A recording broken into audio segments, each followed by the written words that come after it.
Hi YouTube. Um, I guess I'm making these to make a record of me as I transition. This is actually like my erupted big take. Don't hold that against me. Okay. So I found out YouTube you have to have 10 minutes or less. I'm going to go through it really quickly.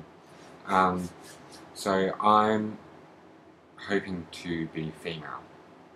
That's my goal. If you don't want to watch anymore, that's fine. I um, am presenting myself as I am at the start. Because I think when people do videos, they're dressed up, they look nice generally, um, but you don't ever get to see what they're like before. You don't get to hear their voice. You don't really get to see. Sorry, my screen ran. You don't really get to see where they've come from and how far they've gone. And look, I'm planning on going the full distance. It's going to take time, and I'm going to use these as a record so I can look back every month and go, wow, that used to be me. Handsome. No, look, I'm going to look back and I'm going to think more and more of me is looking female. I'm not going to be pretty, I'm not going to be a supermodel, but I can live with that. I want to live as me. I want to go shopping and buy girls things and, I get bargains. I get absolute bargains on clothes.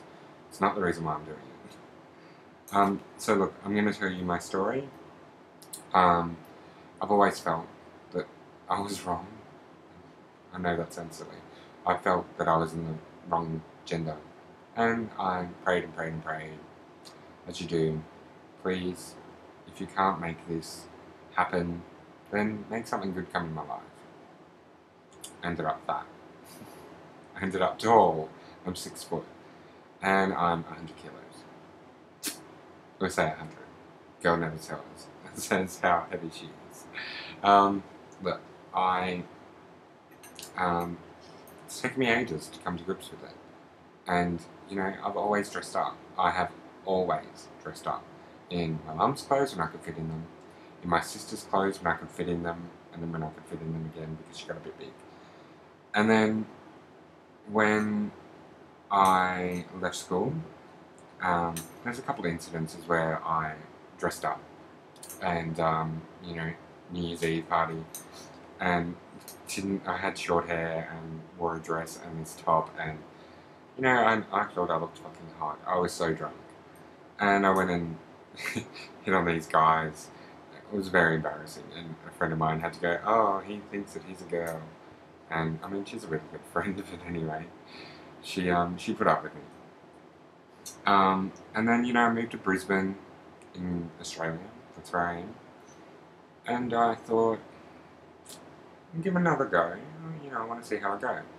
And I had money, so I bought makeup and clothes in a week and went to a friend's house, dressed up, completely me.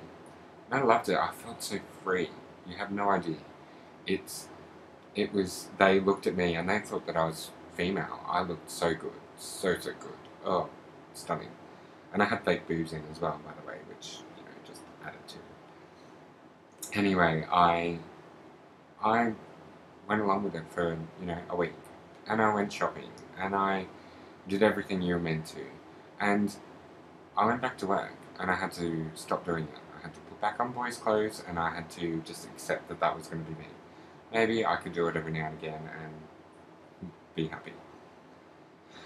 And then I told my mum when I was 20 that I wanted to change genders, and she took it as well as what most parents do.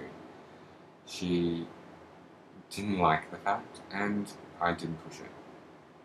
So basically, I went back into my shell and I left it alone.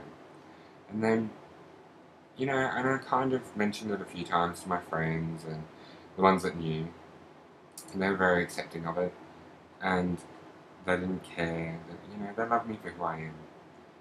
And then New Year's Eve, 2012, well, it was 2011, then it became 2012. I was at work because I have no life, and I thought, I can't do this anymore. It's it was time. Like, it was really, really time. So I thought, no, I'm going to do this.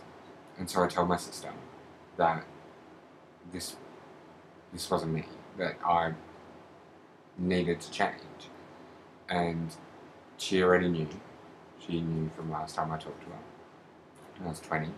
And she kind of always knew that there was something different about me, something that she couldn't quite put her finger on. And we talked about it, and I told her that I was going to see my doctor like 2 days later or 3 days later. So I went and saw my doctor.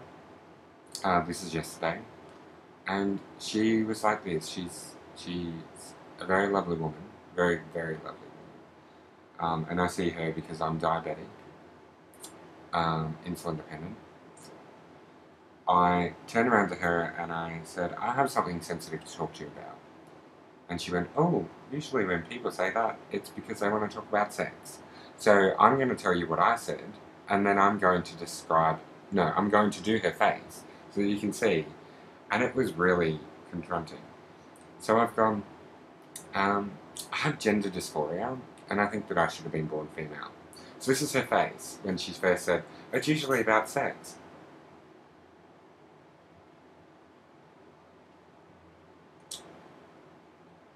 Yeah. But she's lovely. She doesn't know much about it. I mean, I probably know more than she does about it. And she said, I do blood pressures and diabetes and medical stuff. And I said, well, it's medical. I said, I want HRT. That's why I've come here. I need to start the ball rolling. And so I got a mental health plan because gender dysphoria is in the DSM-4. The reason why, well, everyone knows this. I know it more than most people because I work in mental health. Most people will disagree that gender dysphoria should not be in the DSM, and I have to agree, it shouldn't. It's not a mental illness. It's not something that you prescribe medications to adjust that in your head, to get rid of it, because that's what we do with mental illnesses. We try and get rid of it. Or we try and suppress it.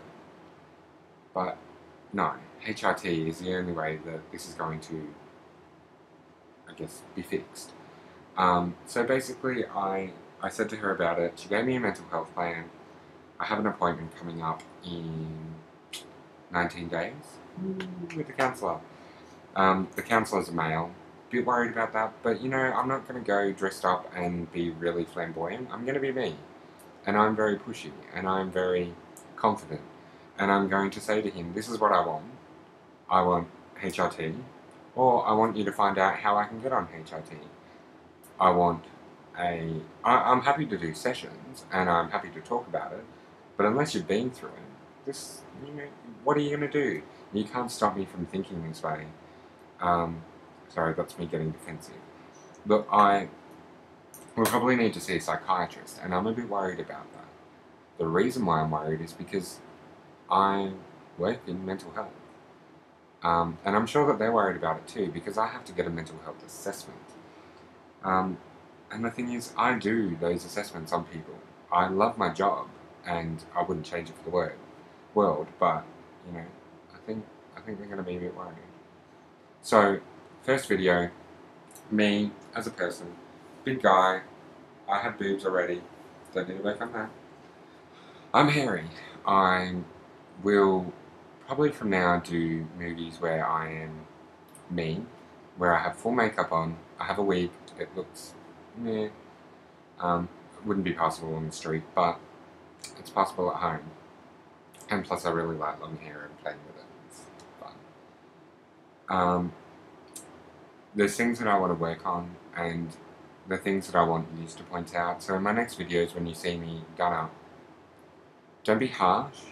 Don't ever be harsh, because, I can take it, but it just shows that you're ill-educated. But I want pointers, I'll have foundation on. You have to tell me, does it look even? I'm going to start lightening my voice. You have to tell me if I sound like shit. It's something that's going to change, obviously. But, I need those comments. I do need those comments. So, thank you in advance. See you next time.